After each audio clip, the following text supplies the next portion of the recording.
Usually Asperger's people are victims. Usually Asperger's people are the kinds of people that are bullied. A professor of human development at Cornell weighs in on the mental state of Sandy Hook gunman Adam Lanza. He's responding to the latest reports that Lanza may have suffered from a form of autism. Good evening, I'm Renata Steele. I'm Scott Cook. Thanks for choosing Twin Tiers tonight in high definition. We're going to get to that story in just a moment. But first, we have a developing story out of Wellsburg where police may have busted a meth lab at a mobile home park. Police showed up with a hazmat team to a home in the North Star Mobile Home Park in Wellsburg about 8 o'clock this morning. According to the park manager, the suspect lives there with her 5 children, the oldest just around 10 years old. Chemung County deputies told the manager they found meth in the trailer and materials to make more. We have a reporter on the scene and we'll bring you more as this story develops. And now back to our top story. In the aftermath of the Sandy Hook Elementary School shooting, the question on just about everyone's mind is why? While there's no way to really answer that question, a professor of human development at Cornell hopes to debunk some myths around incidents like what happened in Connecticut and mental illness. WENY TV's Candace Cole talked to him and joins us live in the studio with more. Candace?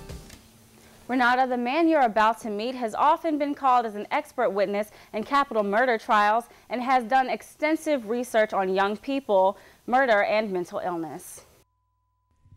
Dr. Charles Brainerd says there's really no surefire way to predict whether someone will commit a violent act, especially of the magnitude seen in Connecticut last Friday.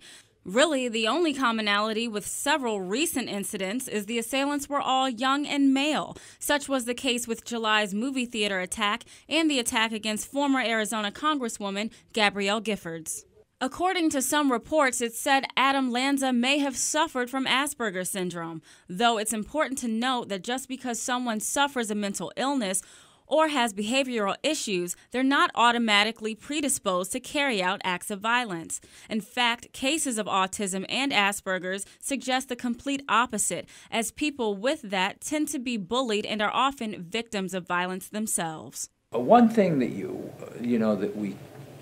don't want to have come out of this is some idea that because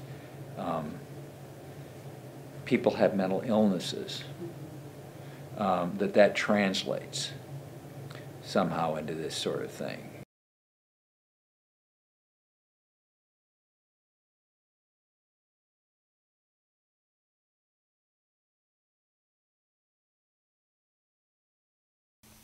Regardless of what's been discovered about Adam Lanza's mental state, we may never get an answer to the big question of why. Live in the studio, Candace Cole, WENY TV News.